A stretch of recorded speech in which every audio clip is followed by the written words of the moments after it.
वैसे मन बदलने वाला नहीं है, क्योंकि बहुत लंबा समय गुजर गया। इसको उधर फंसे फंसे अब इधर मोड़ा जा रहा है तो उसे तकलीफ होती है। लेकिन जब निरंतर आप ये सोचोगे हमें मोड़ना है, हमें अब अपनी असली मंजिल पर चलना है, जब ये सोचने लगोगे तो धीरे धीरे ये मुड़ जाएगी। जल्दबाजी में तो नहीं, धीरे धीरे, बहुत आहिस्ते आहिस्ते वचनों को सुनते रहोगे और पकड़ते रहोगे, फिर धीरे धीरे एक एक वचन अपने में उतारते रहोगे तो सब समझ में आ जाए। संत महापुरुषों ने इतनी सरल भाषा का प्रयोग किया ताकि हर जीव समझ जाए। इस संत मत में पढ़ाई लिखाई की आवश्यकता नहीं है। ये पढ़े लिखे तो बह जाते और बिना पढ़े पढ़ जाते हैं, क्योंकि दुनिया का कूड़ा कचरा समेट के आए हो, जिसको तुम ज्ञान कहते हो, वो ज्ञान नहीं, वो महाज्ञान है। वही तुमको इधर नहीं आने देगा।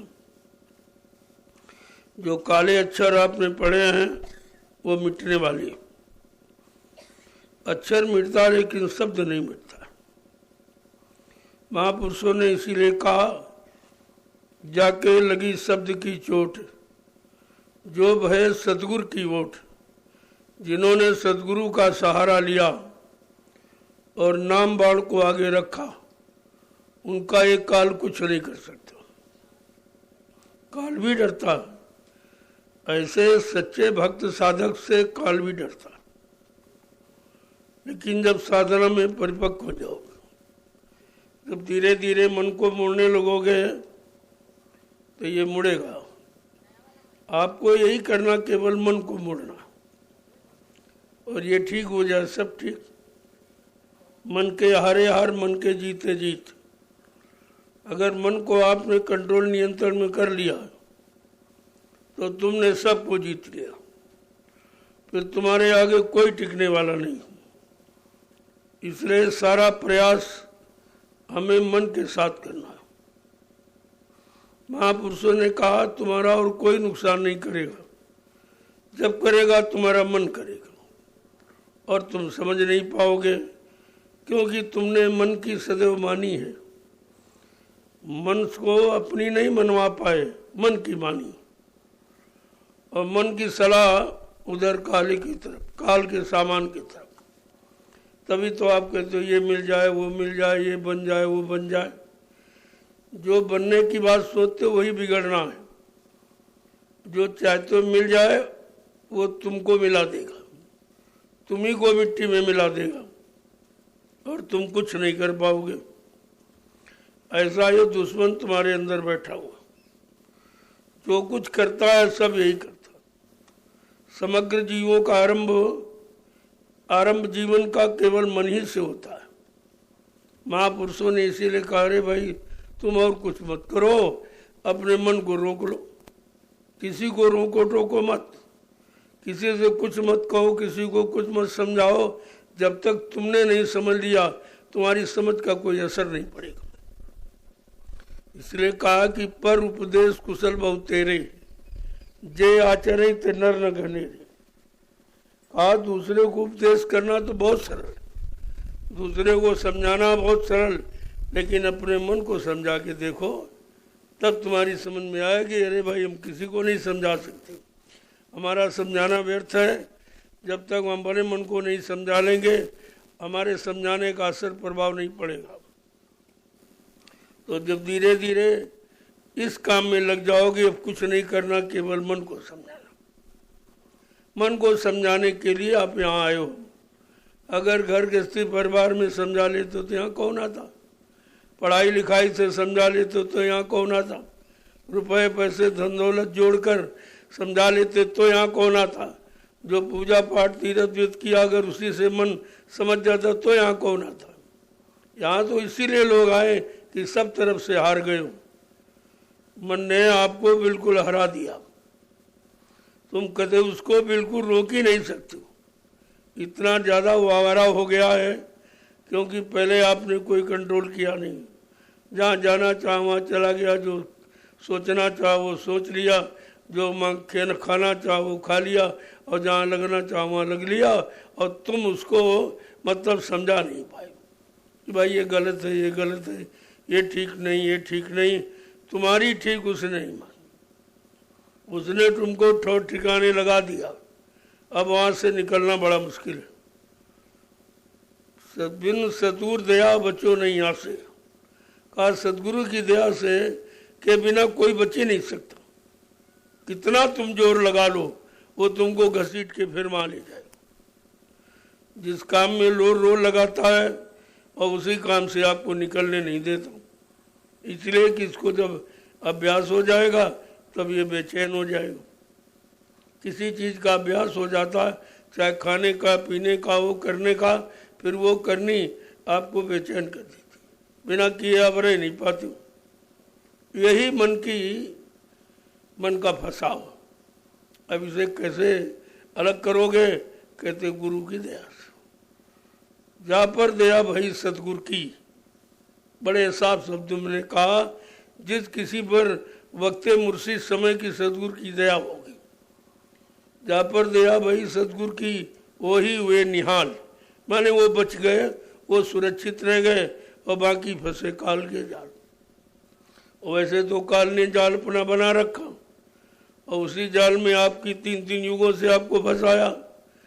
अब तुम इतने ज़्यादा फंस के आदी हो गए हो कि बगैर उसके तुम्हारा काम नहीं चल रहा, बगैर उसके तुम रह नहीं पा रहे हो।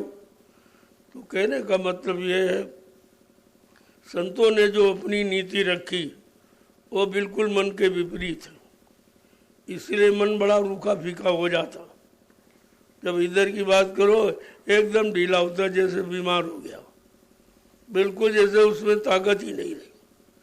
लेकिन जब धीरे धीरे आप निरंतर प्रयास करते रहोगे तो कौन सा ऐसा काम जो नहीं हो सके। धीरे धीरे रे मना धीरे सब कुछ होए, माली सींचे सोगड़ा लेकिन ऋतु आए फल हो। फल तो समय पर आएगा, तुमको नहीं हम इसमें पानी डालेंगे और तुरंत फल ले लेंगे, नहीं, ऐसा नहीं है। तुम्हारा प्रयास फल लाने का नहीं है, तुम्हारा प्रयास है कि फल योग्य बनाने का। यही स्थिति आपके मन की होनी चाहिए कि मन को इस योग्य बना दो कि वो सदगुरु के वचनों को पकड़ने लगे। पहली बात, वो सुनने नहीं चाहता। जब आप सत्संग में आते हो तो अक्सर वो तंद्रा निद्रा ऊँघाई जमुआई वो फौरन इनको भेजता है। ये सब माया के उपचार है, सब माया का सामान ही है।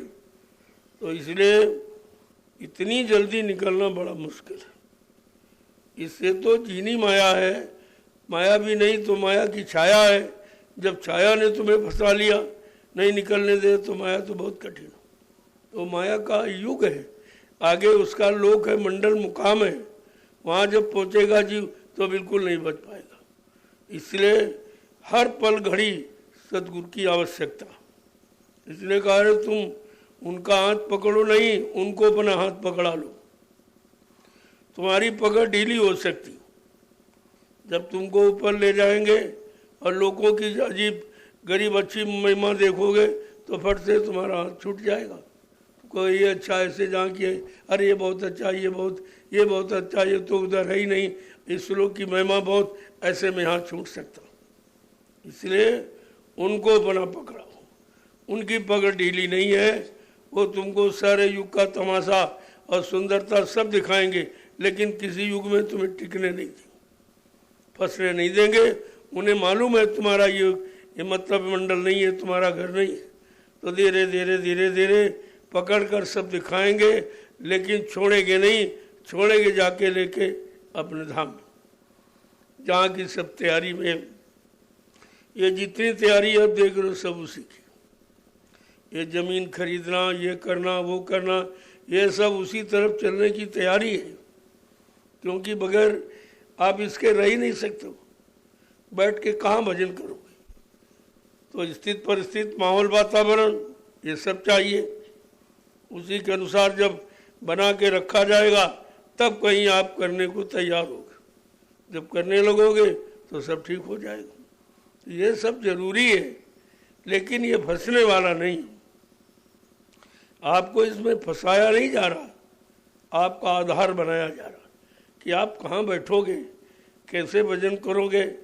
इतनी शांत प्रिय जगह चाहिए जहाँ शोर शराबा न हो, वहाँ बैठकर आप जल्दी तरक्की कर लोगे, इसलिए जगह का चुनाव किया जाता है। लेकिन इतना बड़ा परिवार है कि जहाँ जाओ वहीं फिर भीड़ हो जाती, वहीं लोग आ जाते, बढ़ जाते। लेकिन धीरे धीरे माहौल वातावरण हर जगह का बदलता जाता। नैमिषारण्य का कुछ और था, यहाँ का कुछ और है। अब तीसरी जगह जा रहे वहाँ कुछ और है, और देखा जाएगा तो वहाँ कुछ और होगा। ऐसा नहीं मतलब है कि ये सब माहौल वातावरण आपका बनाया जा रहा। अब तुम इसको समझ नहीं पाओ, तुम समझते हो जमीन क्यों ले रहे हैं, जमीन क्यों खरीद रहे हैं। अरे भाई जमीन नहीं खरीदी जा रही, तुम्हारा साधन खरीदा जा रहा। अब बगैर साधन के आप कुछ कर ही नहीं पाओगे, तो तुम्हारा साधन बनाया जा रहा और तुम अज्ञानता भूल ब्रह्म ये सब सोचने लगते हो। ये सब सोच आपकी गलत है। यहाँ कोई फंसाने का सामान तुमको थोड़ी दिया जाएगा, तुम निकलोगे कैसे, वो निकलने की बात है ये सब।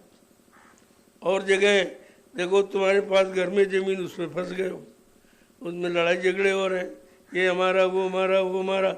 लेकिन यहाँ कुछ नहीं है हमारा हमारा, कोई नहीं कह रहा। व्यवस्था आपकी बन रही, लेकिन ये नहीं कह रहे ये हमारा ये हमारा ये हमारा। तो अंतर है, ऐसा नहीं कि एक ही समान है। तो घर गृहस्थी परिवार से यहाँ कितना अंतर है, पहले ये देखो। काम का अंतर देखो आप, यहाँ तुम्हारा कोई फंसाव नहीं, सेवा भी करते हो और यानी सेवा भी देते हो, लेकिन फिर भी आपका फंसाव नहीं है किसी तरह का। कहा नहीं भाई आदेश हुआ और आदेश का पालन करना चाहिए, और आदेश पालन भी में ही तुम्हारा काम बन जाएगा। तुमको अपने काम बनाने की जरूरत। अब तुम्हें तो मालूम नहीं था कैसे बनेगा या कहाँ से बनेगा। जिस स्थान से जो बनेगा वो उसी स्थान पर बनेगा, इसीलिए स्थान का चयन किया जा रहा। कहाँ से अच्छा होगा, कहाँ से मतलब यानी तुम जाग पाओगे, चेत पाओगे, होश में आ जाओगे, ये सब व्यवस्था आपके लिए बनाई जा रही। तो धीरे धीरे आप देखते जाइए, और नए जगह का उत्साह अलग होता है। जमीन तो यहाँ भी है और जमीन वो भी आप ले रहे हो, लेकिन यहाँ से उसका उत्साह कितना ज़्यादा, कितना उत्साह ज़्यादा। हर प्रेमी कह रहा नहीं भाई हो जाए हो जाए हो जाए। किसी के अंदर ये नहीं कि नहीं हो। कुछ लोग हैं जो सीमित संकुचित मात्रा में जीवन यापन कर रहे हैं, वो तो उनकी समझ में तो कुछ नहीं आएगा। हम कितना भी कर दें उनकी समझ में नहीं आएगी, क्योंकि उनकी समझ ही हमारे विरोध में है। गलत हो रहे हैं, ऐसा कर रहे हैं, ये क्यों कर रहे हैं, ये क्यों कर रहे हैं, ये तुमसे तो कुछ मांगा नहीं जा रहा, फिर भी तुम्हारा काम हो रहा। तुम्हें तो ये विचार करना चाहिए ये हो कैसे रहा, आपसे कुछ मांगा नहीं गया, फिर ये कैसे होगा। तो ये होगा दया से, तुम्हारे धन दौलत पैसे से नहीं, दया से। जो दया काम करेगी वो कोई नहीं कर पाएगा, और बिना दया के कुछ नहीं होगा। इसलिए हमेशा अपने पर दया ही समझो कि तुम्हारे पर कोई दया की जा रही है, तुम्हारे कर्मों के निपटारे के लिए कोई न कोई नई व्यवस्था योजना बनाई जा रही कि जल्दी से जल्दी ये कर्म खत्म हो, अपने घर की तरफ चलो। बिना खत्म कर्मों के अदायगी के आप जा ही नहीं सकते हो। इतना उसकी सख्त बंधन है, सख्त घेरे में आप बैठे हो, लेकिन निकल नहीं सकते हो। बगैर दया के आप निकल नहीं सकते। तुम कितना प्रयास करो और फिर उसी में चले जाओ, फिर उसी में चले जाओगे, तुम्हारा प्रयास निष्फल हो जाएगा। इसलिए जो व्यवस्था बनाई जा रही, केवल ये सोचो कि हमारा हित है, हमारे हित के लिए किया है। जो भी किया जाएगा वो तुम्हारी भलाई के लिए, क्योंकि मेरा तो कोई उससे मतलब नहीं है। आप देख ही रहे हो, इतना होते हुए भी हमारा कोई फंसाव नहीं कहीं से भी। आप देखते हो अचानक उठ के चल देता हूँ, नहीं भाई यहाँ नहीं ठीक, वहाँ ठीक, वहाँ चलो। ये व्यवस्था बन गई, आगे और बनाओ, उसके आगे फिर चलो, फिर बनाओ। जब तक रहो तब तक बनाने की बात करो, फंसने फंसाने की बात मत करो। लेकिन अब तुम उसमें फंस जाते हो। मैं नहीं फंसता हूँ, आप फंस जाते हो। अरे फंसना तो हमको चाहिए, कितनी बृहद व्यवस्था आप देख रहे हो, चारों तरफ फैली हुई और फैलती चली जा रही, लेकिन हमारा कोई फंसा। मैं बिल्कुल उससे अलग खड़ा हूँ, कुछ नहीं, क्योंकि हमारा कोई स्वार्थ नहीं निजी। वो तो स्वार्थ आपको फंसाता, आसक्ति है स्वार्थ की। तो ममता मोह जब ये करोगे तो फंस ही जाओगे आप। तो ना आपको करना है और ना मैं आपसे कराता हूँ। जब खुद ही नहीं करता हूँ तो आपको कैसे सलाह दे देंगे।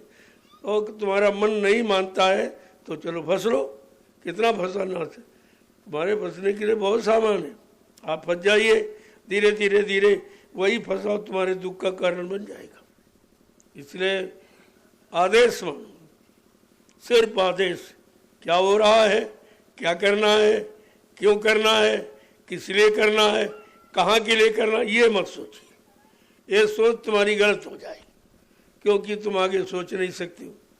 आगे तुम्हें दिखाई नहीं दे रहा है। अभी कोई आप दिव्यदर्शी तो हो नहीं गए हो जो सब देख लोगे, सब जान लोगे, लेकिन जो किया जा रहा वो देख के किया जा। आगे दिखाई देता है कि भाई क्यों ऐसा किया, कुछ ऐसा किया जाए जिससे जीवों का काम सरल हो जाए। सरल से सरल उपाय ये आपके लिए सोचा जा रहा। तो आप देखते रहिए क्या हो रहा और उसी में चलते रहिए, आपका काम हो जाएगा। तुम अपने काम की सोचो कि तुम्हारा काम कैसे होगा। अपनी बुद्धि लगाओगे तो फेल हो जाओगे, क्यों तुम्हारी बुद्धि इसमें काम नहीं करेगी। क्यों तुमको अपने कर्म नहीं मालूम है कैसे कैसे आपने किया। इतने खराब कर्म जिनकी कोई गणना गिनती नहीं है, उन कर्मों में इतनी बदबू है जो दिशा विधान में नहीं है।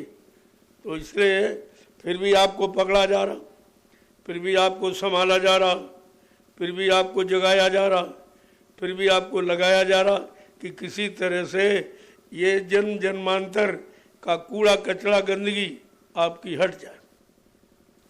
आपकी है, लेकिन आप अपनी गंदगी को नहीं देख पा रहे और ना तुम हटा पा रहे हो और ना तुम्हारे बस की है।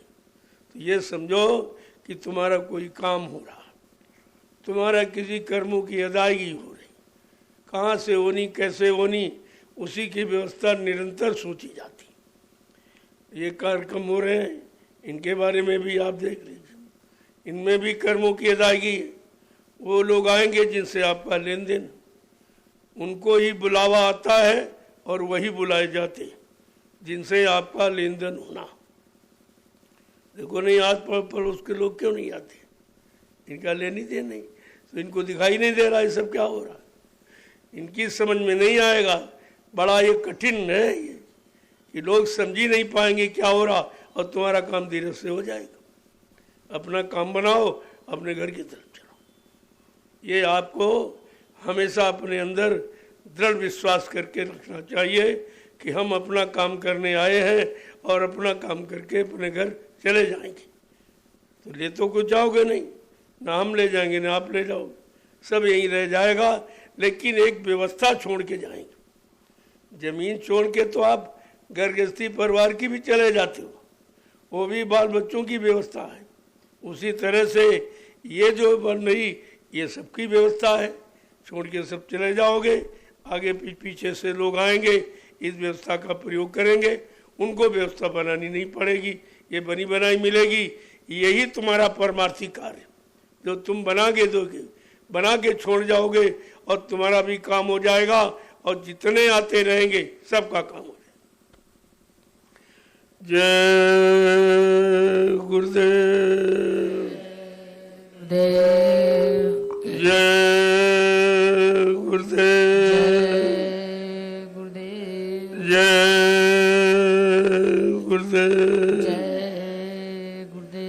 जय गुरुदेव। नाम किसका, जय गुरुदेव नाम किसका, प्रभु का। जय गुरुदेव नाम किसका, प्रभु का। प्रभु का प्यारा नाम। जय गुरुदेव। हमेशा मालिक से प्रार्थना अपने मन की सद्बुद्धि के लिए करो कि हमारा मन सद्बुद्धि में रहे, सच्चे रास्ते में, सच्चे रास्ते पर चलने में रहे। और इधर उधर का मांगना ये सब व्यर्थ। पहले से आप फंसे हो और मांग लोगे तो और फंस जाओगे। तो मांगने की बात मत करो, निकलने की बात करो और अपने घर जाने की बात। जब ये सोचना शुरू कर दोगे तो धीरे धीरे धीरे एक न एक दिन आपका मन मान जाएगा। देखो कितनी बृहद व्यवस्था बनाई जा रही। अब लोगों की समझ में आ रहा है कि भाई ये सब क्यों किया जा रहा। एक स्थान से दूसरे स्थान और दूसरे से तीसरे स्थान, ये सब क्या है। कहा भाई स्थान तो 5 है, 5 से आपको निकलना है। जैसे अंदर के 5 स्थान हैं उनमें फंसना नहीं, केवल निकलना है। उसी तरह यहाँ भी जो बना दिया जाए उनमें आपको फंसना नहीं है, वो तुम्हारे निकलने का आधार है। आधार बगैर तो कुछ नहीं होगा। तो आधार ये बना दो। मालिक से हमेशा प्रार्थना करो कि हम सब मिलजुल कर, एक परिवार है ये गुरु परिवार, और ये दोनों तरफ का, इधर का भी है उधर का भी। तो इस परिवार में तो बहुत मिलजुल के रहना चाहिए। आपस में प्रेम प्यार मोहब्बत में रहो ताकि धीरज से सबका काम हो जाए। जब मिलजुल के करोगे तो सबका काम हो जाए। खिंचातानी करोगे तो कुछ नहीं होगा, तुम्हारा बिगाड़ हो जाएगा। इसलिए जितना कहा जाए उतना करो। अपने बुद्धि से सोचोगे तो फिर फंस जाओगे। सोचकर तुम फंस सकते हो, निकल नहीं सकते हो। और जो आदेश पालन में है उसमें आप निकल जाओगे, क्योंकि वहाँ तुम्हारा कोई मैं नहीं फंसाव नहीं, न मन का न चित्त का न बुद्धि का, किसी का फंसाव नहीं। हमेशा तो मालिक से ये अर्ज करो तुमको हम कैसे प्राप्त करें। जब तुमको प्राप्त कर लेंगे तो तुम हमको अपने धाम की प्राप्ति करा दोगे। तो इसलिए जब गुरु को प्राप्त कर लोगे तो वो सब प्राप्त करा देंगे। तुम्हें फिर कुछ करने की जरूरत नहीं है, केवल गुरु को खुश करना। और किससे खुश होगे? कहते हो आदेश पालन में खुश हो। जो आदेश मिले फौरन चल पड़ो। ये मत देखो नहीं मतलब क्या कहाँ कैसे, ये कुछ नहीं। सिर्फ हमें आपको आदेश पालन करना है। वो आदेश तुम्हारे हित में होगा, तुम्हारे भले में होगा, तुम्हारे कल्याण के लिए। बाकी तुम अपनी मनमुखता से कोई काम करोगे तो मजदूरी किससे मांगोगे आप? जब किसी का आदेश पालन करोगे तो उससे मजदूरी लेने का तुम्हारा हक बनता है। और तुम अपने मन से कोई काम कर डालो। जैसे किसी का खेत तैयार और तुम दया की भाई चलो उसका खेत काट दे, तो कहेगा अरे यार तुम तो बहुत बड़े चोर हो, रात में हमारा खेत क्यों काटे लगे। अगर वो आदेश दे तब काटो तो मजदूरी मिल जाएगी तुमको, यानी तब तुम्हें मजदूरी मिलेगी। और वैसे तुम काटने पहुंच जाओ तुम चोर माने जाओगे, कुछ नहीं। तो इसलिए आदेश पालन में जो लाभ है वो किसी में, क्योंकि जो आदेश दिया जाएगा वो तुम्हारे भूत भविष्य वर्तमान को देख के दिया जाएगा कि अब किसकी आवश्यकता को, कौन सा कर्म कैसे कटेगा, अदायगी कैसे होगी, उसके अनुसार आपको आदेश दिया जाएगा। और तुमको ये मालूम नहीं है कि हमारे कर्म कैसे हैं और कितने हैं और वो कैसे कटेंगे और कैसे हटेंगे। हम तो हटा सकते नहीं, वो शक्ति सामर्थ्य नहीं है, तो इसलिए अपने लगाते ही क्यों। लेकिन ये मन मानेगा नहीं, ये लगाएगा जरूर। आदेश कर दिया जाए फौरन कोई न कोई उसमें काट छाट करने लगेगा। ऐसा नहीं, ऐसा हो जाता, ऐसा बता देते, ऐसा कह देते, ये क्यों कह दिया। अरे भाई तुम्हारे अनुसार अगर होने को होता तुम अपना सब कर लो। तुम्हारे अनुसार अगर है कि हमारे अनुसार हमारे कर्मों की अदायगी हो जाएगी तो आप कर लीजिए, फिर यहाँ आने की क्या जरूरत है। यहाँ आए हो अपने अपने कर्मों की अदायगी के लिए, बाकी यहाँ कुछ नहीं। और यहाँ कोई काम नहीं हो रहा। जो काम हो रहा तुम्हारे कर्मों की अदायगी, जो कहीं नहीं होगा। और रुपए पैसे देकर सामान देकर भी आप नहीं करा सकते। आप किसी से कहिए कि भाई 1 करोड़ रुपए ले लो, हमारा एक पाप काट दीजिए, क्या वो काम कर सकता है? ये करोड़ों रुपए से काम होने वाला नहीं है। ये सब सेवा से होगा। और सेवा सबसे ली जाती। कोई नहीं सेवा करोगे तो हम तुमको सलाह की सेवा दे दें, तुम्हें बुलाएंगे, भाई ये काम हो रहा है इसमें सलाह दीजिए आप, इसमें भाग दौड़ करिए, इसमें जाइए आप।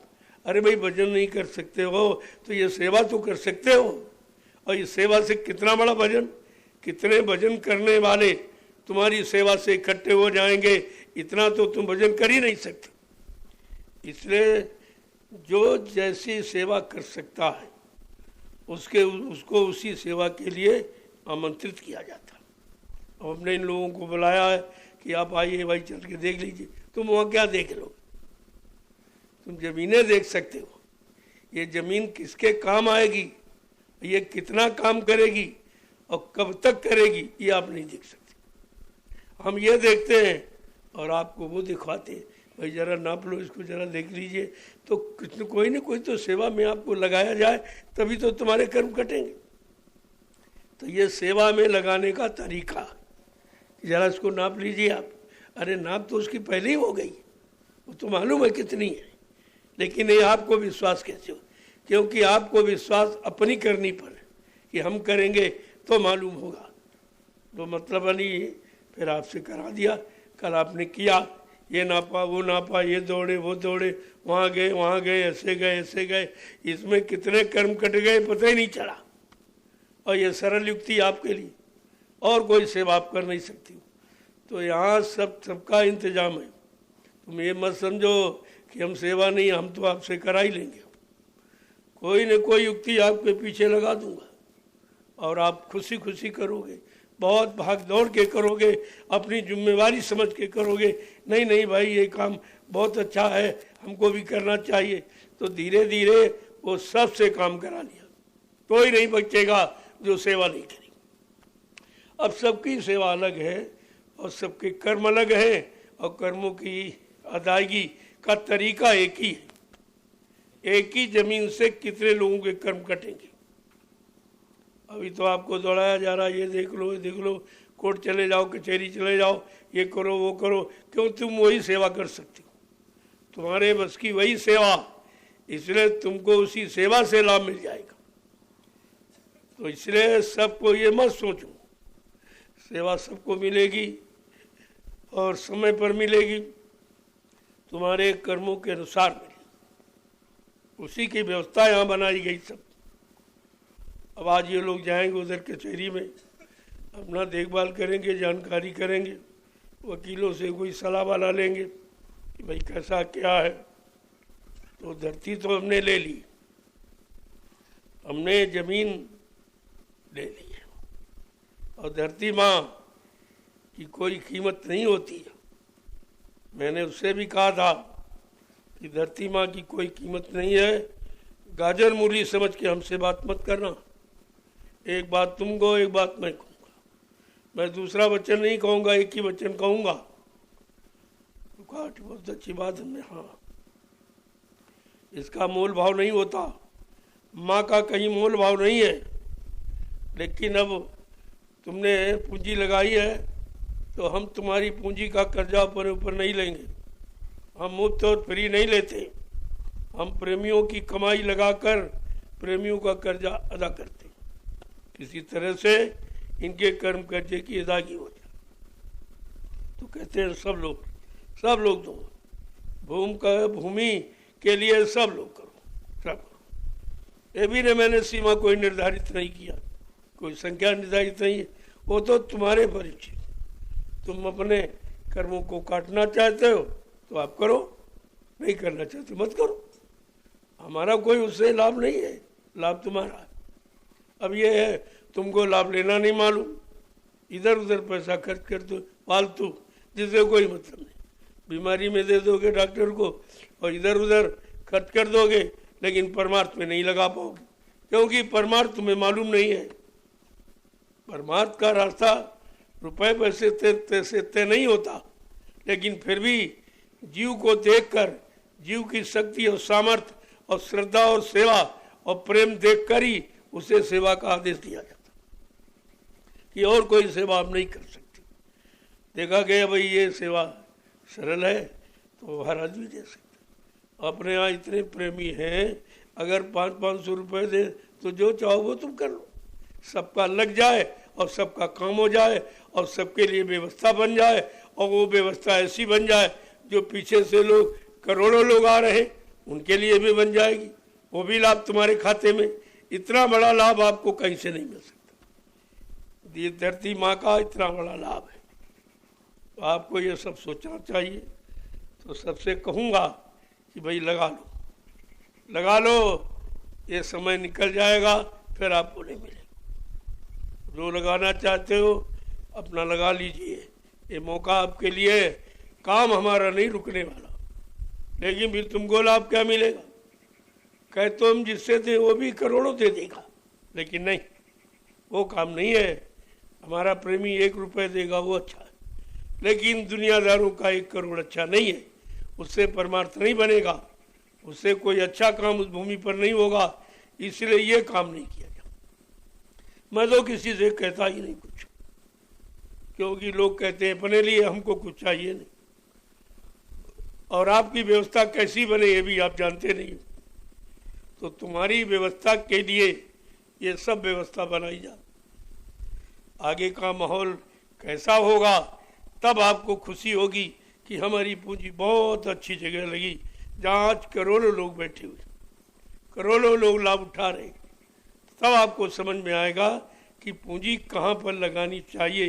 क्योंकि माया भी खुश होती अच्छे काम में लग, वो भी सराहती है कि चलो मेरा भी भाग्य है, एक अच्छे पुण्य काम में लग गई हूँ और पता नहीं कितने लोग इससे लाभ उठाएंगे, वो भी खुश होती।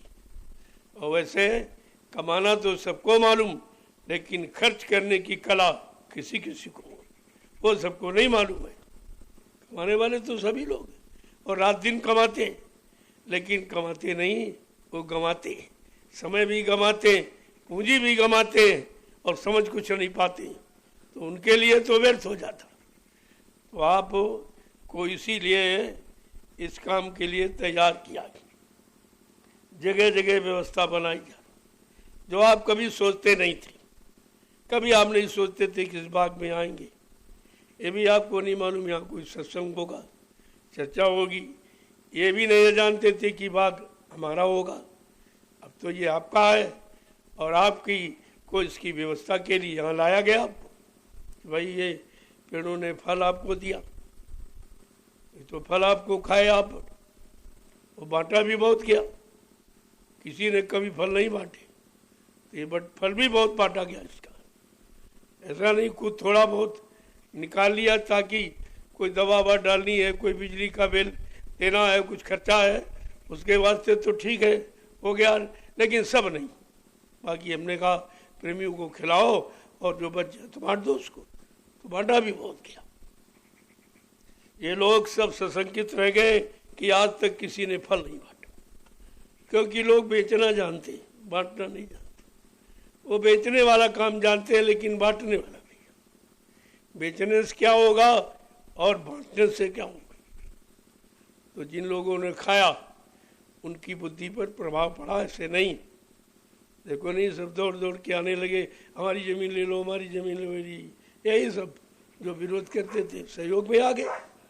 तो ये सबसे सहयोग ले लिया जाएगा, ऐसा नहीं है।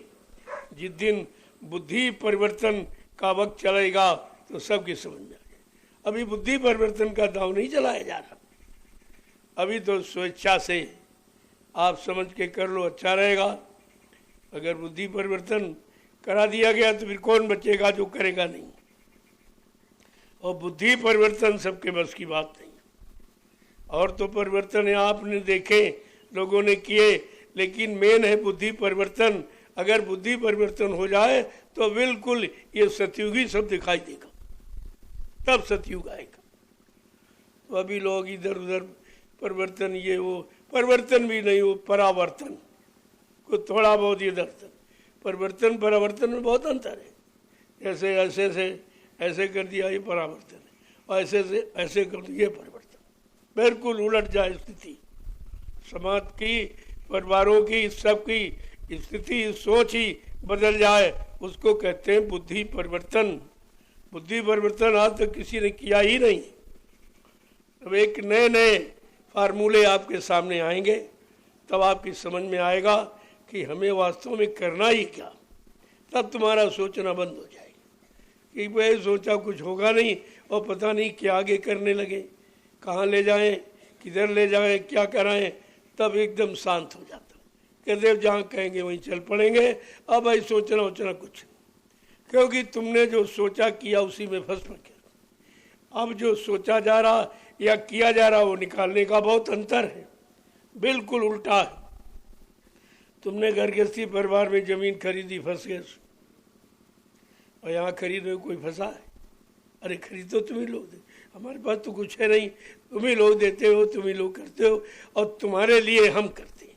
ये बात जरूर, तुम जो करते हो वो हम तुम्हारे लिए, यानी तुम्हारे पर ही वो लगाएंगे, इधर उधर नहीं लगाई जाएगी, तुम्हारे पर लगा दी जाएगी और आपका काम हो जाए। यही हमारा उद्देश्य है।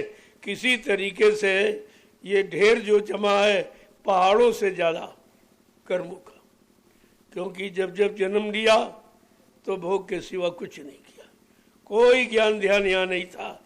जो ज्ञान ध्यान था वो भी स्वार्थ के लिए था। राज मिल जाए, पाट मिल जाए, धन मिल जाए, दौलत मिल जाए, औरत मिल जाए, पति मिल जाए, बच्चे मिल जाए, मान सम्मान अधिकार, इसके अलावा आपने सोच ही क्या पाया? ये आपने सोचा, लेकिन यहाँ सोच उससे उल्टी है, अलग है बिल्कुल। अर्थ तब आप फंसोगे नहीं, करोगे लेकिन फंसोगे नहीं, दोगे फिर भी नहीं फंसोगे। सेवा देते हो फिर भी नहीं सोचते हो कि हमने दिया कि नहीं दिया, चलो भाई ठीक है, वो आदेश हुआ था और दे दिया, कोई फंसाव आपका नहीं। जमीन आप ले रहे हो लेकिन फंसाव नहीं। अगर परिवार में खरीदो तुरंत फंस जाओगे, तुरंत ही। वो भाव इस भाव में बहुत फर्क है। ये खरीदना वो खरीदना अंतर है। यहाँ तुम अपने कर्मों की अदायगी का तरीका खरीद रहे हो, जमीन नहीं खरीद रहे हो। तभी तो लोगों की समझ में नहीं आता। तुमने कहा जल्दी करो सब, क्योंकि दूरदर्शी खड़ी सामने, बहुत जल्दी करो, ये सब आधार बन जाए, क्योंकि अब काम होना है। बहुत समय निकल गया है, अब काम का समय है, तो बिरले ही टिक पाएंगे। अब आप बहुत सोच समझ कर आओ और समय दो, यहाँ कुछ रहो, कुछ टिको, देखो, सोचो समझो, क्योंकि तुम्हारा काम होना है। और तुम इधर उधर गैरहाजिरी करते रहोगे फिर क्या करोगे? और जहाँ समय दे रहे हो वहाँ कुछ मिलने वाला नहीं है, वहाँ कुछ मिलने वाला नहीं जहाँ समय दे रहे हो। वो तुम्हारी घोर अज्ञानता है, वो केवल फंसाव है तुम्हारा। और फंसने वाला कभी सुख पाता ही नहीं। जो फंसा है वो कैसे सुख पाएगा? वो तो पराधीनता समझता है, वो बंधन में है, बंधनों में बन गया है, वो कैसे अलग होगा? कितने बंधन आप पर लगे हुए, एक भी आप नहीं जान पाए, और तुमको शुरू से बंधनों में बंधा गया। पहला बंधन देह का, जीवात्मा को शरीर में बांध दिया। जीवात्मा के लिए शरीर ही बंधन है, क्योंकि बेचारी उसमें बंध है।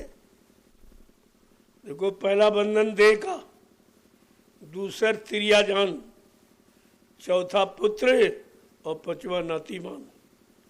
ये आपका पारिवारिक बंधन, इससे आप निकल ही नहीं पा रहे। और जबकि आपको जानकारी दी जा रही, ये बंधन केवल तुम्हें बांधे है और तुम्हें निकलने नहीं देगा, और तुम्हें अपना काम करने नहीं देगा। लेकिन अभी आपने उसे बंधन स्वीकार नहीं किया। कहते नहीं नहीं हमारा है, हमारा हमारा हमारा, उसे बंधन नहीं कह मान रहे हो, कहते हो हमारा है, और हमारा हमारा कह के आप फंस रहे हो। और इतने फंसते जा रहे हो कि छुटकारा मिलना मुश्किल। और समय भूल गए हो कि कितना निकल गया, 50 निकल गया, 60 70, बचा कितना बचा? अरे कलयुग में कोई 1000-2000 वर्ष की उम्र थोड़ी है। 100 वर्ष मिले गिनती के, 100 वर्षों में तुमने 50-60 तो निकाल दिए, आधा निकल गया।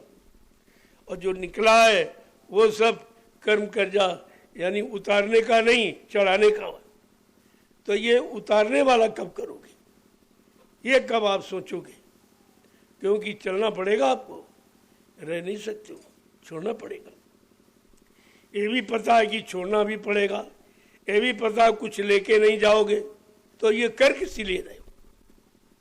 ये किस लिए कर रहे हो? तुम्हारे साथ नहीं जाएगा, तुम्हारे काम नहीं आएगा, तुम्हारे कर्मों की अदायगी नहीं होगी, फिर आखिरकार ये तुम कर किस ले रहे हो? ये अज्ञानता जीव की। अब ये समझ नहीं पा रहा, कितना समझाओ इसको। तो मालिक से प्रार्थना करो कि आप कैसे मिलोगे। जब तक आप नहीं मिलोगे तब तक तो ये समझ में आएगा कुछ नहीं, और कोई बताने वाला भी नहीं। ये कोई नहीं बता रहा, सब बता रहे हैं ये कर लो, ये कर लो, ये कर लो, ये पढ़ लो, लिख लो, ये नौकरी, वो चाकरी। तुम नौकरे चाकर जी मर बने रहोगे, मालिक कब बनोगे? अरे तुम्हें मालिक बनने का अधिकार 83,99,999 योनियों के मालिक हो तुम, तो तुम यहाँ चाकरी, नौकरी चाकरी के चक्कर में पड़ गए। अरे नौकरी करो तो अपने मालिक की करो, जो दे उससे हमारा भविष्य और भूत और वर्तमान ये सब सुधर जाए, सब बन जाए, उसकी चाह, उसकी इच्छा होनी चाहिए। तो मालिक से आप केवल यही कहो, कुछ नहीं, कि बता दो प्रभु तुम को पाऊं मैं कैसे। बता दो प्रभु तुमको पाऊं मैं कैसे। बता दो प्रभु तुम को पाऊं मैं कैसे। बता दो प्रभु तुमको पाऊं मैं कैसे। विमुख हो के सन्मुख अब आऊं मैं कैसे।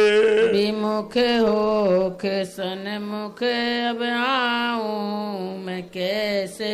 देखो जानकारी होने पर कह रहा कि मैं इससे काल माया से विमुख कैसे हूँ, परिवार से विमुख कैसे हो, परिवार के बंधनों से, मोह से, ममता से हम विमुख कैसे हो, जो तुम्हारे सामने आके खड़े हो। ये सब मांग रहा, अपनी ये परेशानी कह रहा है रानी कि हमारे बस की बात तो नहीं है, फंस तो हम गए लेकिन निकल नहीं सकते। आप निकलने की शक्ति सामर्थ्य दो, मैं इन सब से विमुख हो जाऊं, अलग हो जाऊं और तुम्हारी तरफ मेरा मुख हो जाए।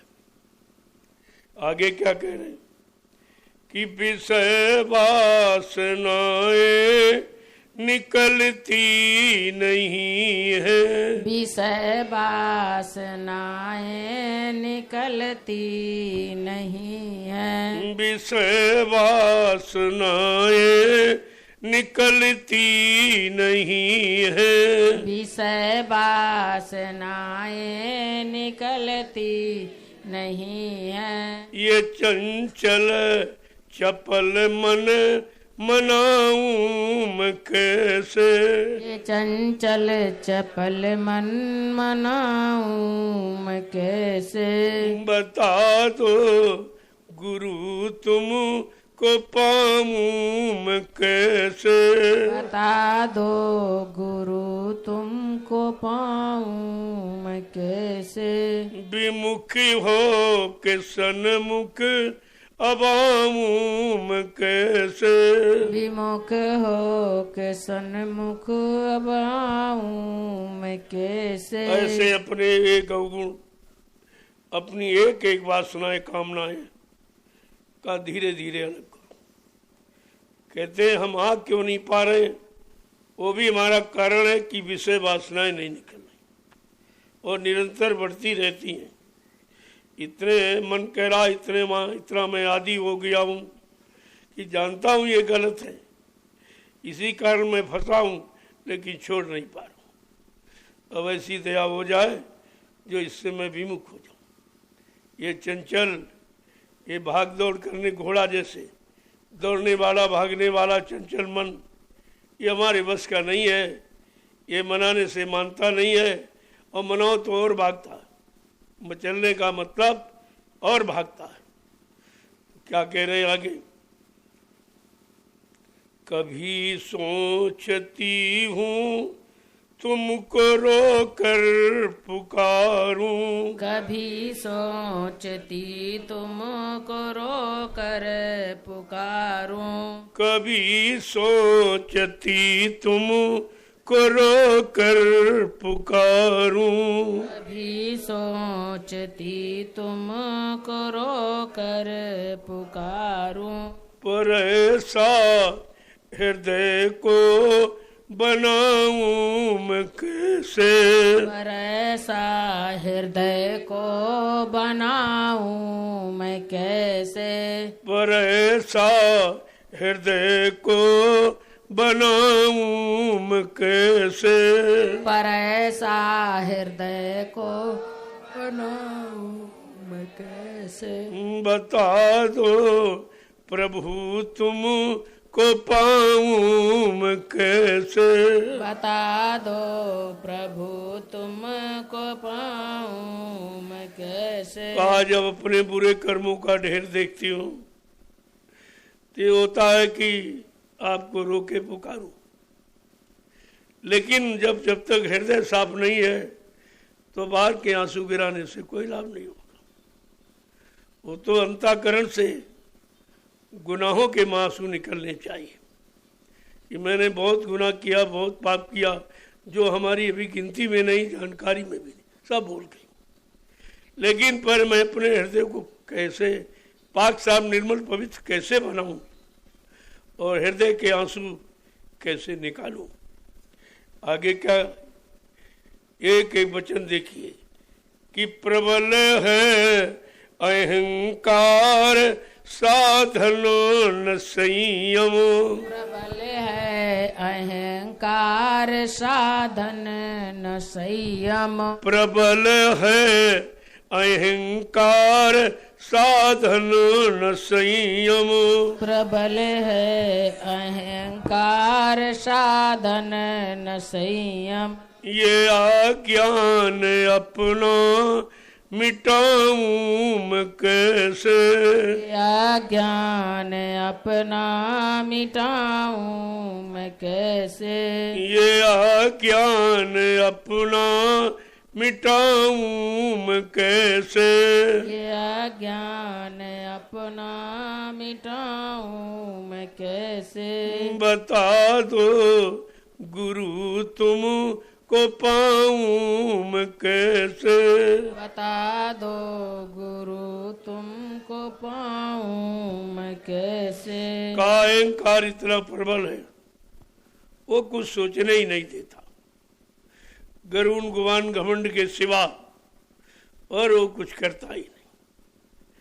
मैं कैसे इसको मनाऊं और कैसे तुम्हारे सन्मुख आऊं, इतने गुनाह हैं कि मुंह दिखाने काबिल नहीं। क्या कह रहे हैं, ऐसा यानी मतलब, और जैसे ज्ञान कहते वही अज्ञान। फंस रहे हैं, कहते बहुत हमको ज्ञान है, यही ज्ञान तुम्हारा है। जो फंसा रहा उसको ज्ञान कहते, और कहते हम बहुत होशियार बड़े बुद्धिमान हैं और फंसते चले जा रहे। ये बुद्धिमानी किस काम की। अरे जो तुमको निकाले और निकाल कर सही सच्चे रास्ते पर लाके खड़ा करे और सच्चिदानंद दिलाए और जीवात्मा को सतलो सचखंड पहुंचाए, इसको कहते परम ज्ञान, आत्मज्ञान, सत्य ज्ञान इसको कहते। और अज्ञानता भरी है, बड़े अहंकार गरुड़ बैठे, बहुत जानते और कुछ नहीं जानते। अपने लिए नहीं जान पाए, अपने लिए कुछ नहीं कर पाए, तो फिर तुम्हारी जानकारी किस काम की। जो तुमको फंसाए बैठी है, तुमको निकलने नहीं दे रही और रात दिन उसी में चिंतन में तुमको बांधे, फिर भी कहते हम बहुत जानकार। कहा ये अहंकार, ये प्रबल है, ये तुमको अच्छे सच्चे रास्ते पर चलने नहीं देगा। यही तुम्हारी सबसे बड़ी अज्ञानता है, जिसको तुम भूल भ्रम में ज्ञान समझ बैठे हो। आगे क्या कह रहे हैं, कठिन मोह माया मैं अतिशय भ्रमित हूँ। कठिन मोह माया मैं अतिशय भ्रमित हूँ। कठिन मोह माया मैं अतिशय भ्रमित हूँ। कठिन मोह माया में अतिशय भ्रमित हूँ। गुरु बिन दया पार पाऊँ मैं कैसे।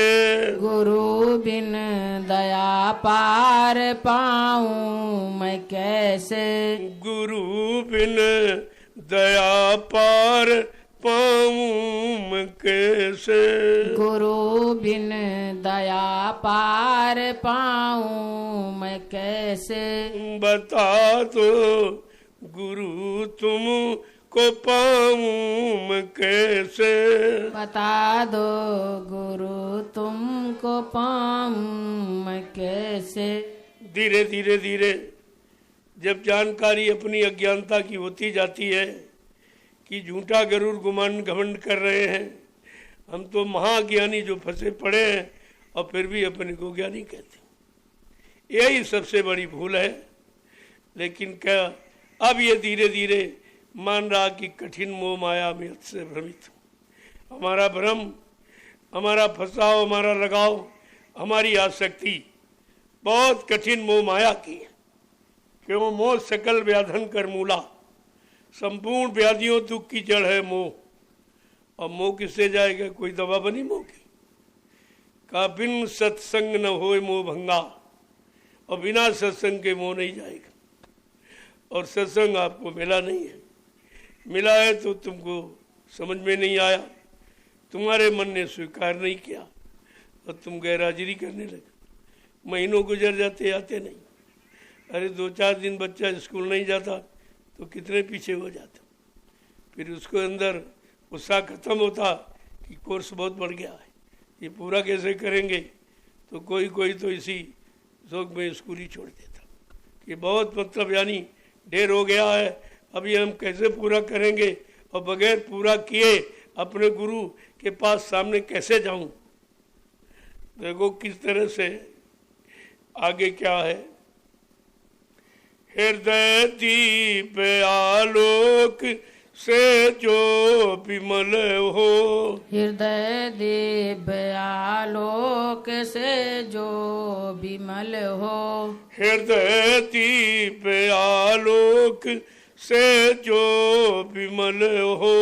हृदय दीप आलोक से जो विमल हो। बिने किस तरह की सुनाऊं मैं कैसे। बिना किस तरह की सुनाऊं मैं कैसे। बिने किस तरह की सुनाऊं मैं कैसे। बिना किस तरह की सुनाऊं मैं कैसे। बता दो गुरु तुम को पाऊं मैं कैसे। बता दो गुरु तुमको पाऊं मैं कैसे। कि जो हृदय से अंदर से शुद्ध हो गया, निर्मल मन जन सो मुझ पावे। कहा जिसका मन बुद्धि चित्त निर्मल पवित्र पाक साफ हो गया, कहा वो मुझको पाएगा। जो पूछ रहा है कि तुम्हें कैसे पाऊं, तो कहते जब तुम्हारा मन निर्मल पाक साफ पवित्र हो जाएगा तुम पा जाओ। और किसी सामान से नहीं, कोई रुपए पैसे कोई धन दौलत सामान से नहीं। निर्मल मन जन सो मोहि पावे, मैं वो पाएंगे जिसका मन निर्मल पाक साफ पवित्र।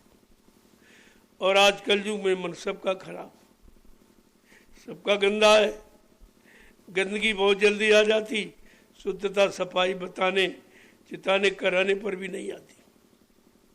कितना मन गंदा है कि समझाने बुझाने से भी नहीं मानता। अपने गंदे कर्म को स्वीकार नहीं करता कि हमने बहुत गंदे किए हैं, पहले भी करके आए हैं, जितने शरीरों में गए। क्योंकि मानव शरीर छोड़कर सारे शरीर भोग के, वो भोग के सिवा कुछ नहीं। खाना पीना कमाना बच्चे पैदा करना, इसके सिवा वो कोई काम नहीं। लेकिन मानव तन आपको मिला है ये प्रभु की प्राप्ति के लिए, लेकिन बगैर जानकार के वो भी आप उसी में गंवा रहे हो। उसी में फिर वही काम जो मतलब जिसका मन आदि था उन शरीरों में भोग करता रहा, और जब मानव शरीर मिला फिर भी भोग की तरफ चले गए। समझ में आपके कुछ नहीं आया। तो कहते हैं कि हृदय दिव्य आलोक से जो विमल, जो पाक साफ निर्मल पवित्र हृदय से, अंतःकरण से, हालांकि वो मतलब यानी वो विनय किस तरह से सुनाए कि मेरा हृदय पाक साफ निर्मल पवित्र हो जाए, वो मांगने की शक्ति और ताकत की विनय प्रार्थना में कैसे करूं, ये मांग रहा, पूछ रहा।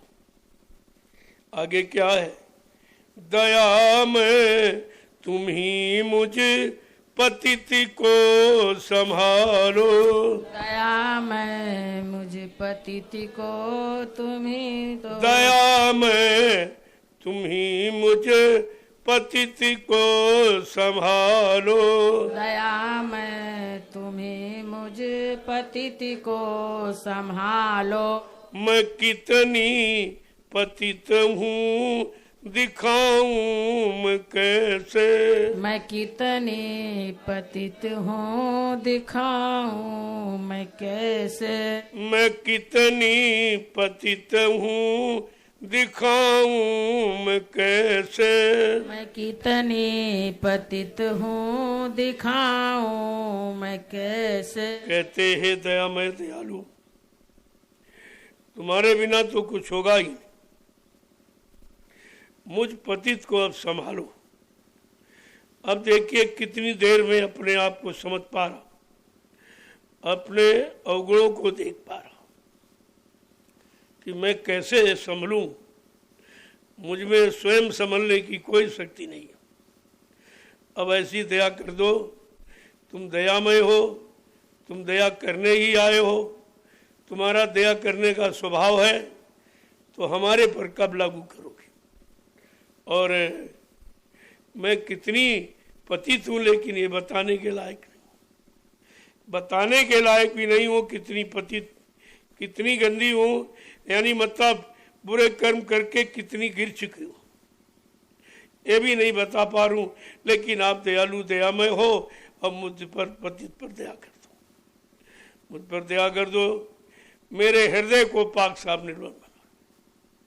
देखो ये मांग कर रही, कोई संसार के सामान धन दौलत को नहीं मांग रही है, क्योंकि वो सुख पाने के उपाय नहीं है, वही दुख के कारण जिनको तुम सुख समझ रहे, ये दुख है। पैसा ज़्यादा हो जाए तो आपको बहुत दुख है कि पता नहीं कोई रात में चुरा न दे, चोरी न कर ले, डकैती न डाल दे, कहीं मेरा कत्ल न कर दे, कहीं मेरा अपहरण न कर दे। कितनी चिंता है, कहाँ सुख है? अरे सुख नहीं, ये यहाँ दुख का सागर है, और दुख के सागर में बैठे हो और सुख की इच्छा करते हो।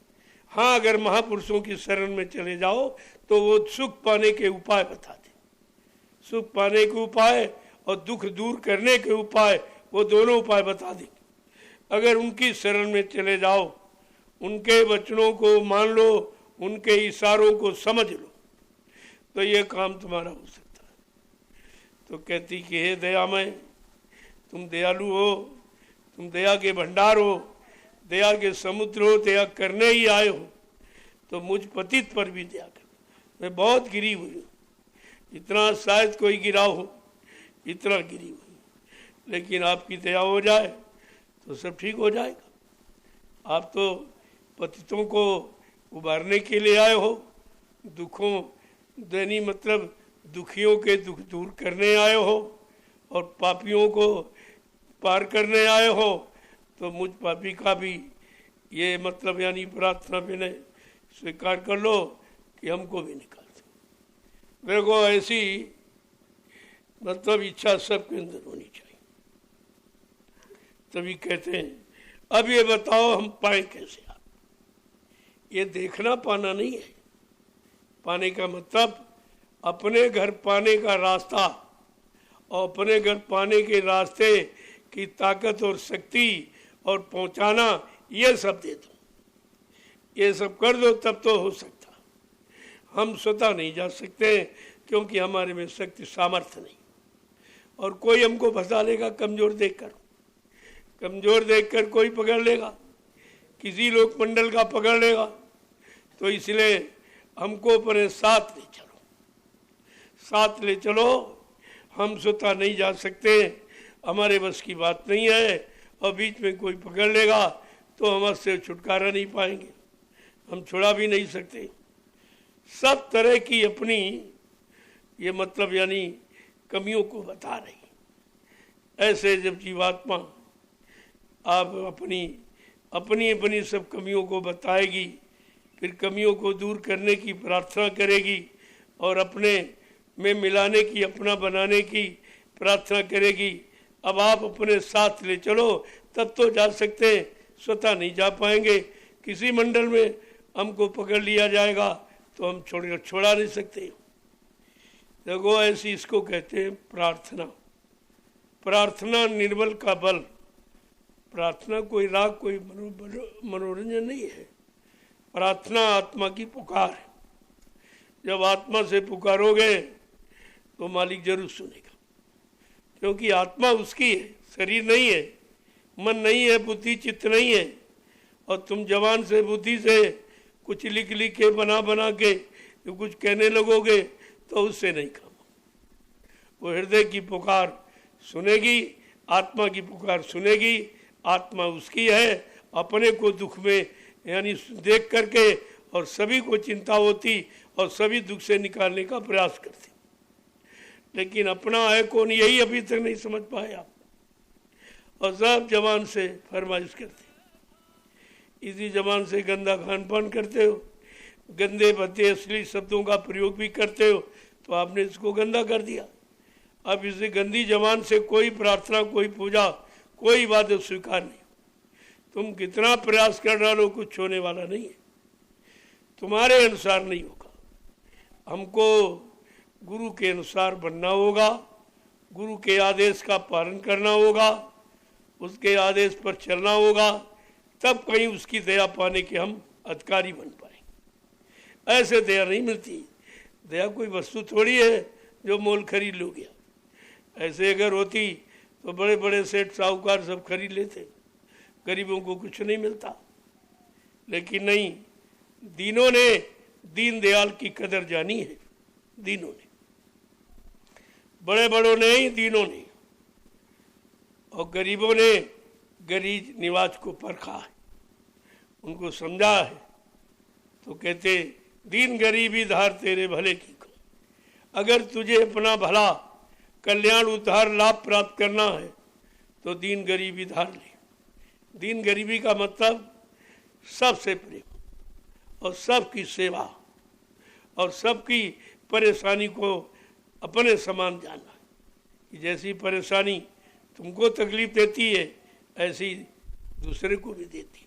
इसलिए ऐसा समझकर उसको परेशान न करना, कोई परेशानी उसके आगे तैयार नहीं करना है। तो जब ये सब सोच लोगे अंतःकरण से, और तब अंतःकरण शुद्ध हो जाएगा, तो फिर मिलने में देर नहीं। बाहर से तो नहीं मिलन होता है, अंदर से होता है। वो अंदर से मिलते, बाहर से नहीं।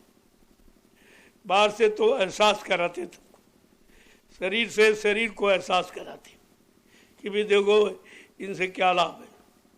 शरीर तो करोड़ों यहाँ है, लेकिन आप सबके शरीर को नहीं छुओगे, परहेज करते हो। अगर कोई छू ले तो आपको गुस्सा आ जाती कि हमारे को टच कर दिया, कि हमको छू लिया इसलिए।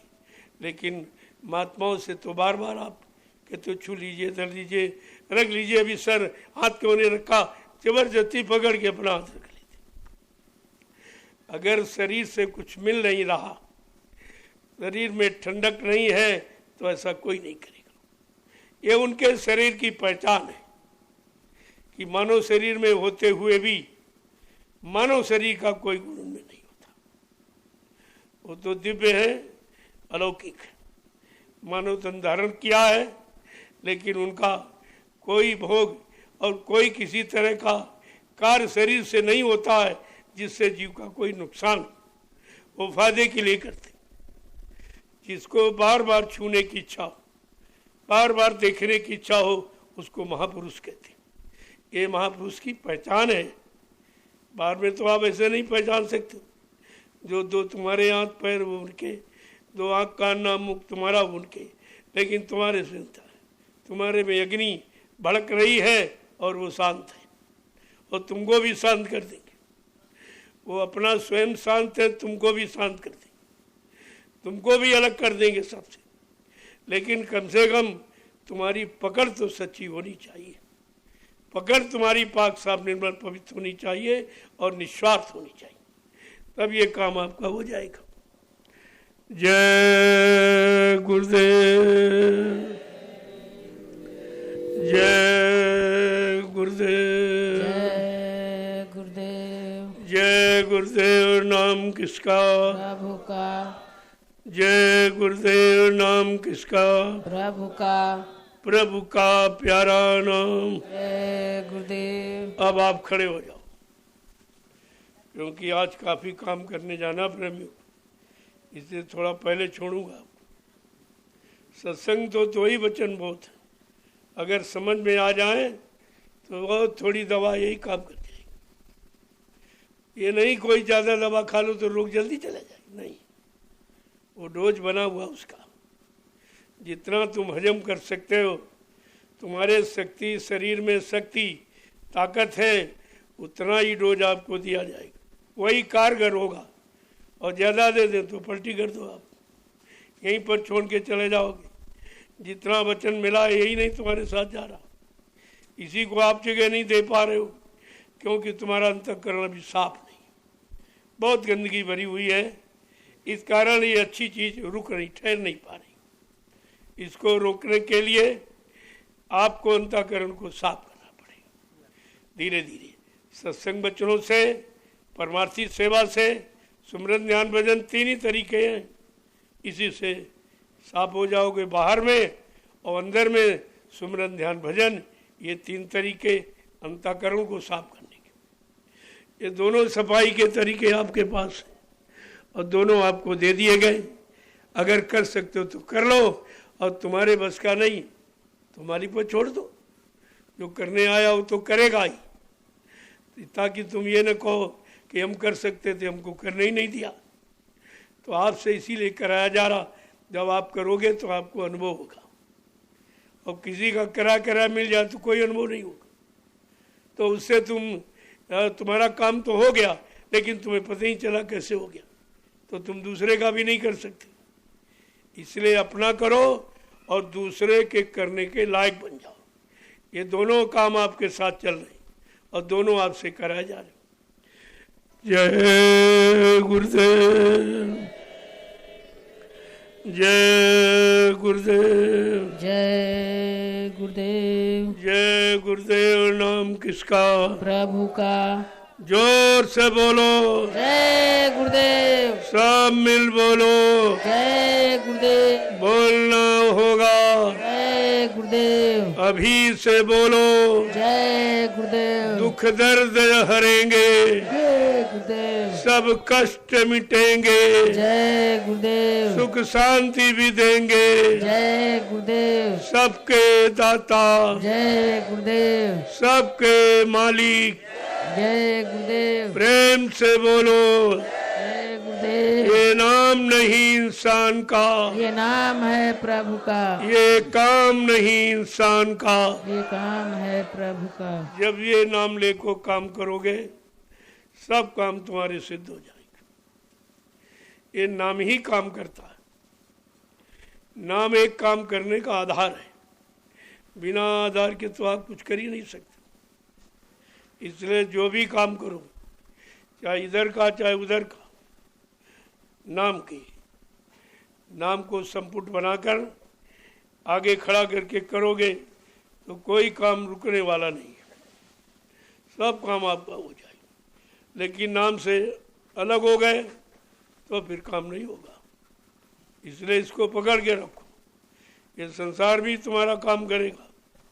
जय गुरुदेव नाम ये वर्णात्मक नाम है, ये बाहर में तुम्हारी संभाल करेगा।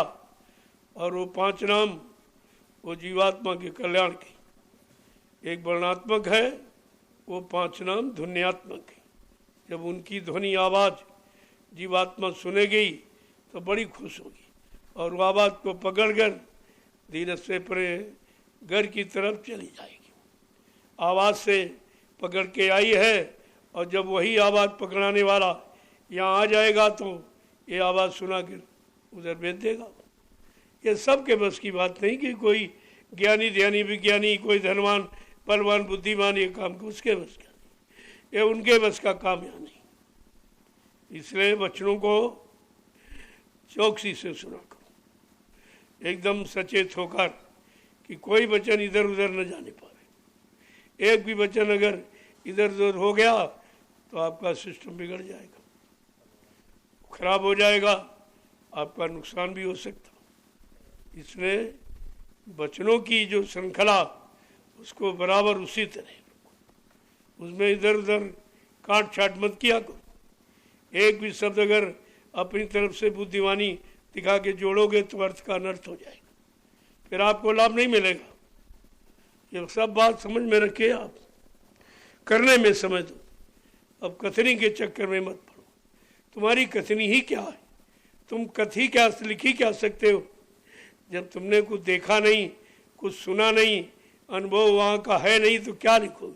जो लिखोगे सब झूठ। वो तुम्हारे लिए भी झूठ है और दूसरों के लिए झूठ। न तुमको कुछ मिलेगा लिखने से, न उनको मिलेगा सुनाने से, तो समय दोनों का खराब हो गया। पहले अनुभव कर लो, पहले करनी करो मार मंडालो, इंद्री भोग विचारो, ये काम पहले करो। जब ये कर लोगे तब कहते आगे की सतगुरु जाने, तब वो सतगुरु की दया, जो भी करोगे उनकी दया से करो, वो तुम्हारा सत्य होगा, तुम्हारा भी लाभ होगा और जो लोग सुनेंगे उनका भी लाभ। लेकिन करनी कर कथनी करे वो पावे सतनूर। जो करनी करके कथनी करता वो सतनूर, वो सच्चा लाभ और वो सच्चा प्रकाश उसी को मिलता है।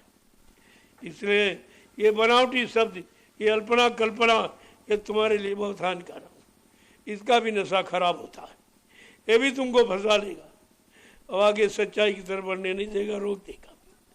तो जो जो आदेश मिले तब करो। वो तो काम लोग दूसरों के लिए हो जाएगा, उनको बुलाने के लिए आपको ये सब कहा जा रहा, ऐसा बैनर बना दो, ऐसा झंडा लगा दो, ऐसे पंपलेट छपवा दो ताकि सब आ जाए सुनकर, तो उसमें आपका लाभ। जो लोगों को आमंत्रित करते हो तो अगर उसमें से यानी 100 आदमी आए, अगर 10 तक निकल गए तभी आपका काम हो गया। 10 का तो भला आपने कर ही दिया, वो लाभ आपको मिलेगा। इसलिए जो आदेश मिले, आदेश पालन में तो लाभ, जिसका आदेश मानोगे उससे भी मजदूरी ले सकते हो, और जो लोग उस आदेश से आएंगे और जो लग जाएंगे वो भी लाभ आपको मिल जाएगा। ऐसे तो आपको डबल लाभ मिल सकता। लेकिन बिना आदेश के कोई काम करोगे तो मजदूरी किससे मांगोगे? कोई नहीं देगा आपको, कोई मजदूरी नहीं देगा। देखो ऋषि मुनियों ने बगैर आदेश के तपस्या की, कोई लाभ नहीं मिला। पूरा जीवन बिता दिया और शरीर को एकदम सुखा दिया, मतलब तकलीफ इतनी दी, तो ये तो तुमने अपराध किया है। शरीर तो साधनों का धाम है और मोक्ष का दरवाजा। किसी संत महापुरुष से उस दरवाजे की जानकारी ले लेते और दरवाजे पर बैठकर और इबादत पूजा भजन करते तो वो सुनता और तुम्हारा काम हो जाता। जय गुरुदेव। जय गुरुदेव। अब आप लोग चलिए, देख लो कोई सेवा भाव हो, क्योंकि आप अब मेहमानों की तैयारी में लग जाओ। जो आ रहे लोग उनकी तैयारी की, उनको व्यवस्था देने के लिए। ये नहीं कि अपने पहले सब जगह घेर लिया है, तो उससे आपको लाभ क्या मिलेगा? अरे तुम तो रोज ही आ रहे थे। जो 1 दिन 2 दिन के लिए आ रहा है उसकी व्यवस्था करना, ये भी परमार्थ है, ये भी परमार्थ है। जब उसकी व्यवस्था उसको दे दोगे तो बैठकर इत्मीनान से भजन करेगा, सुबह शाम सेवा करेगा, सत्संग सुनेगा। अरे तुमको भी तो उसका लाभ मिलेगा कि व्यवस्था जो आप बनाओगे, तुम्हारी व्यवस्था का जो प्रयोग करेगा और उससे जो लाभ वो प्राप्त करेगा, उस लाभ में तुम्हारा हिस्सा बन जाएगा कि आपने व्यवस्था दी तभी वो कर पाए। तो जो लोग आ रहे हैं उनके लिए व्यवस्था बनाओ, और बाद में तो तुम रहोगे ही। लेकिन 2-4 दिन के लिए कोई आ रहा है, उनकी व्यवस्था करो आप। ये थोड़ी कि मतलब यानी पहले तुम ही ने सब गेरागारी कर ली, कुछ नहीं। तो तुम गेरागारी करते हो, फिर कोई ना कोई बंधन लगाना पड़ता है। तो बंधन आपकी नासमझी पर लगता है। अगर समझ है तो कोई बंधन नहीं, कोई रोक टोक कभी नहीं। जब तुम व्यवस्था से अलग हो जाते हो, अनुशासन भंग कर देते हो, आदेश पालन नहीं करते हो, तभी बंधन लगाया जाता। वैसे यहाँ बंधन लगाने की, यहाँ तो बंधन मुक्त की बात की जा रही, फिर आप पर बंधन क्यों लगाया जा रहा कि आप आदेश का पालन नहीं करते, आप अनुशासनहीनता करते हो, आप में लोगों के प्रति जगह नहीं है।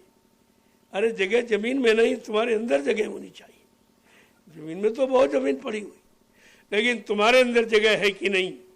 आपको अपने अंदर जगह सबके लिए बनाना है, तब तुम सबका प्रेम पा जाओगे, सबसे लाभ पा जाओगे, सबसे सम्मान पा जाओगे, सामान, ये सब आपकी व्यवस्था हो जाएगी। केवल अपने अंदर आप जगह बना लो तो तुम्हारी सब जगह जगह बन जाएगी, सब तुमको जगह देंगे, बैठने की, रहने की, सब कुछ हो जाएगा। ये करके तो देखो, तुम करना नहीं चाहते हो। अरे सम्मान करने वाले ही सम्मान पाते, अपमान करने वाले अपमान पाते, ये सिद्धांत है। तो तुम दूसरों के लिए कुछ करोगे, तुम्हारे लिए कोई व्यवस्था और हो जाएगी और बना दी जाएगी। तभी कभी ऐसा मत सोचो। देखो, खिलाने का मतलब पहले खिलाओ, जो बच जाए खाओ। अपने भोजन में से भोजन देना, ये खिलाना होता है। और कहो नहीं बैठो, पहले हम खा लें चक्के, फिर बाद में तो खिलाएंगे, वो खिलाना व्यर्थ है। वो खिलाना भोजन कराना नहीं हुआ। अपने जैसी भूख समझ करके और अपने भोजन में से भोजन देना, ये भोजन का यानी सम्मान है। और अगर नहीं देते हो तो आप भोजन का भी अपमान करते हो, ये उसका भी अपमान आप करें। तो अभी आपने समझा ही क्या है। धीरे धीरे जब आते जाते रहोगे सब समझ आ जाए। यहाँ नहीं समझोगे दूसरी जगह ले चलूँगा, वहाँ नहीं समझोगे तीसरी जगह। ये तुम्हारी भाग दौड़ बंद नहीं की जाएगी जब तक तुम समझोगे नहीं। अगर समझ जाओ तो यही बहुत है, क्या जरूरत है।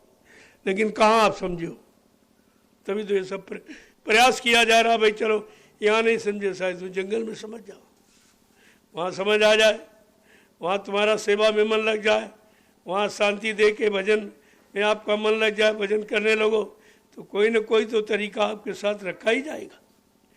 जय गुरुदेव, जय गुरुदेव, जय गुरुदेव। जय गुरुदेव। नाम किसका? प्रभु का, प्रभु का प्यारा नाम। जय गुरुदेव। अब आप चलिए, चलो सब लोग। चलो, देखो मौसम भी ठंडा हो रहा, कोई सेवा बाकी रह गई वहाँ आश्रम पर, क्योंकि अब ज़्यादा भीड़ हो जाएगी तो फिर देखा जाएगा। सत्संग कहाँ होगा ये भी नहीं बताया जा रहा, इसके लिए कोई प्रचार मत करना। ऐसा सत्संग होगा ये प्रचार करो, लेकिन कहाँ होगा ये भी नहीं बताया जाएगा। ये तो तुरंत आपको ले चलूँगा, चलो वहाँ चलो, तब देखूँगा कि तात्कालिक व्यवस्था आप संभाल सकते कि नहीं संभाल। वो अचानक कोई चीज़ दी जाती है तो आपकी परख होती है कि अचानक अगर तूफानी दौड़ा किया जाए फिर आप कैसे करोगे। जगह जगह मंच लगाना, फिर उखाड़ना, फिर लगाना, फिर उखाड़ना, आप कैसे करोगे। तो मतलब यानी जब कह दिया जाए तब, जब आपसे कहा गया हमेशा तैयार रहिए, हमेशा झोला संभाल के रखिए। कब कह दिया जाए उठो चलो, पर से उठाया और चल दिया। और व्यवस्था बनाओगे फिर तो यहाँ भी फंस जाओगे। यहाँ भी व्यवस्था बनाने के चक्कर में हो, ये बना दे वो बना दे। बहुत बनाए हैं घोंसले आपने, किसी घोंसले में रह पाए हो? तो यहाँ घोंसला बनाने की कोशिश मत करो। यहाँ तो हमेशा तैयार रहने की कोशिश करो कि जहाँ कह दिया चलो, हाँ चल दिया। बात बात सब झोला ही गरगस्ती, झोले में गरगस्ती और सब कुछ है। आप तैयार ही, फट से उठाया चल दिया। तो ये कार्यक्रम के बारे में कहाँ अच्छा रहेगा, कहाँ से तुमको लाभ ज़्यादा मिलेगा, वहाँ रखा जाएगा। और तुम अपने अनुसार कि यहाँ बढ़िया जगह है, यहाँ छाया है, ये सोचने लगते हो। यहाँ पानी अच्छा नहीं, नहीं जहाँ कुछ नहीं वहाँ चलो, जहाँ कुछ नहीं वहाँ चलो, जहाँ कुछ नहीं वहाँ रहो, तब तो आपका रहना माना जाएगा कि हर स्थिति में आप रह सकते हो। वो जीव भजन करेगा जो हर स्थिति में रहना जानता।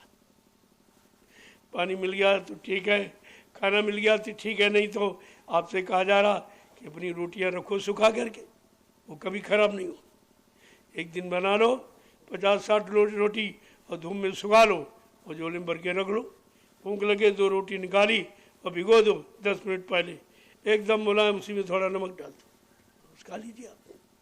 देखो कितनी बीमारी जाती, देखो मन कैसे शांत होता।